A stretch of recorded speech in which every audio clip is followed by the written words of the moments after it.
Picture this: entire towns where every single building, every road, every rule existed for one reason: to serve God. Not a church here and there, but whole communities where religion wasn't just part of life, it was life. These weren't cults hiding in the woods.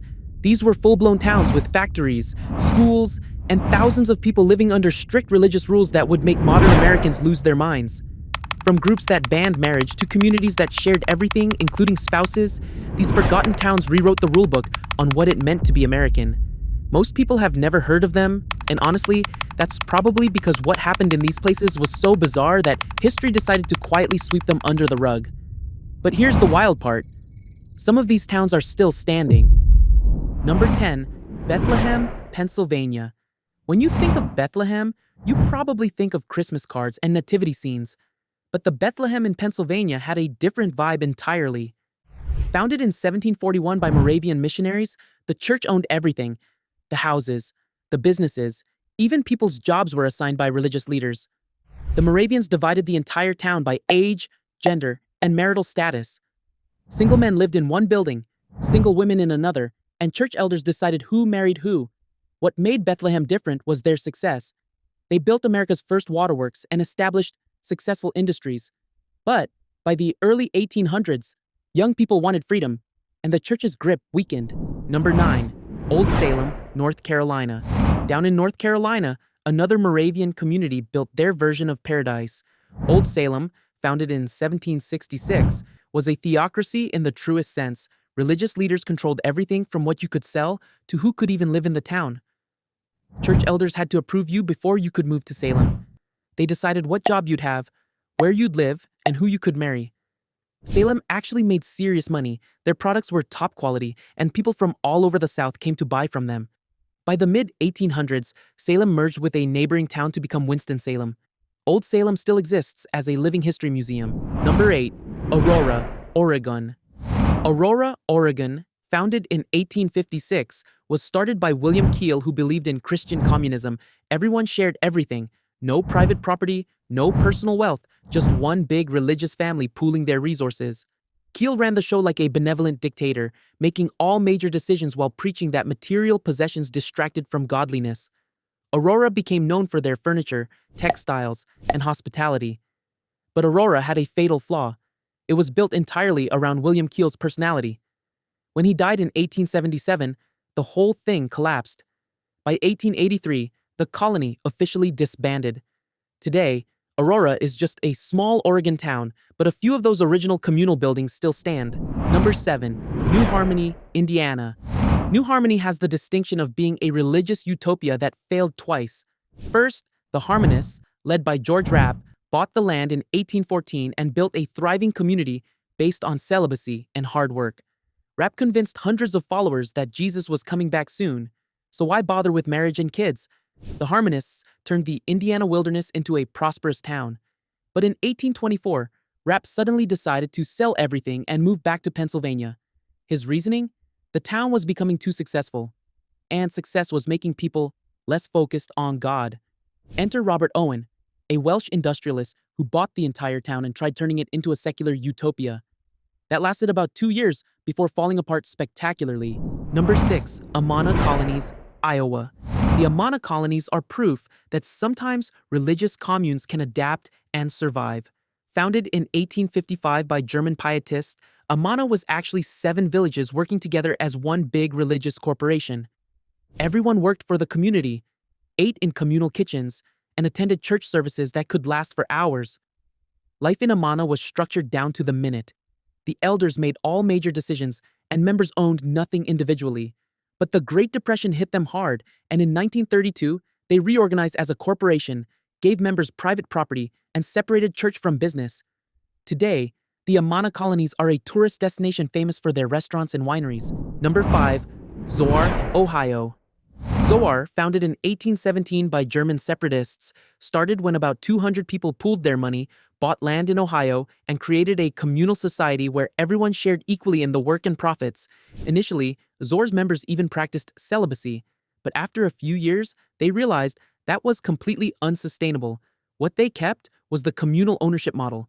No private property, shared dining halls, and children raised partly by the community. Zoar became surprisingly wealthy. They built a successful hotel, ran profitable farms, and constructed an elaborate garden based on the Book of Revelation. But younger generations didn't share their parents' religious fervor and resented the lack of personal freedom.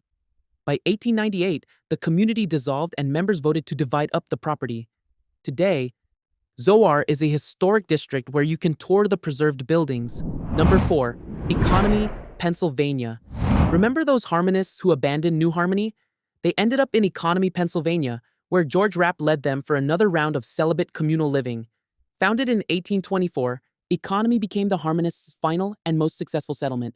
They believed Christ's return was imminent, so they lived simply, worked tirelessly, and avoided anything that might distract from spiritual preparation, including sex, even within marriage.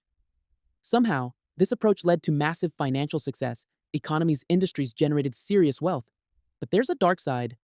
As older members died and no children were born due to the celibacy rule, the community faced extinction. By 1905, only a handful of elderly harmonists remained. The final twist? Two con artists managed to swindle the remaining members out of most of their wealth. After decades of successful communal living, the harmonists' fortune ended up in the pockets of fraudsters. Number 3. Ephrata Cloister, Pennsylvania. Before the harmonists, there was Ephrata Cloister, founded in 1732 by Conrad Basel, a German mystic with extreme ideas about spirituality. Basel believed that celibacy, poverty, and sleep deprivation brought you closer to God. Members slept only a few hours each night on wooden benches with wooden blocks for pillows, woke up for midnight prayers, and spent their days in manual labor and religious study. The cloister was divided into celibate brothers, celibate sisters, and married householders who lived nearby, but weren't considered full members. The celibate members wore white robes and followed such strict rules that even talking during meals was forbidden. Despite the harsh lifestyle, Ephrata became known for their beautiful choral music and illuminated manuscripts. Their printing press produced some of the finest books in colonial America. But the community was built around Basel's personality, and after he died in 1768, it slowly fell apart. Number 2. Mount Lebanon Shaker Village, New York. The Shakers might be the most famous religious commune in American history, and Mount Lebanon was their headquarters. Founded in 1787, the Shakers believed in celibacy, pacifism, and communal ownership. Men and women lived separately, entered through separate doors, and even used separate staircases. But here's what made the Shakers different. They invented stuff. The flat broom, the circular saw, the clothespin, all Shaker inventions. They were master craftsmen whose simple furniture is now worth thousands of dollars. Mount Lebanon housed hundreds of Shakers at its peak, operating farms and workshops. But the celibacy rule meant they could only grow through converts, and by the 1900s, fewer people were interested in giving up marriage and family. The village declined slowly. And by 1947, the remaining Shakers abandoned Mount Lebanon. Today, only 2 Shakers remain alive in the entire world, living in Maine. Number 1. Oneida Community, New York. Oneida makes all the other communes look tame. Founded in 1848 by John Humphrey Noyes, this community practiced complex marriage, which meant everyone was married to everyone else. Noyes convinced his followers that exclusive romantic relationships were selfish, so they shared partners, with the community's approval regulating who slept with whom. It gets stranger. Noyes instituted male continence, a practice where men were expected to avoid climax during sex. He also controlled reproduction through stirpiculture, essentially eugenics, where he decided who could have children to create superior offspring. Despite these bizarre practices, Oneida thrived economically. They manufactured animal traps and eventually silverware that became nationally famous. The community attracted educated, more progressive people who genuinely believed they were creating a better society. But internal conflicts and external pressure eventually forced Noyes to flee to Canada in 1879 to avoid prosecution. The community reorganized as a joint stock company, abandoned complex marriage, and eventually became Oneida Limited, still selling silverware today. What's wild is that some of these places still exist in some form, their buildings standing as monuments to experiments that most Americans never learned about in history class.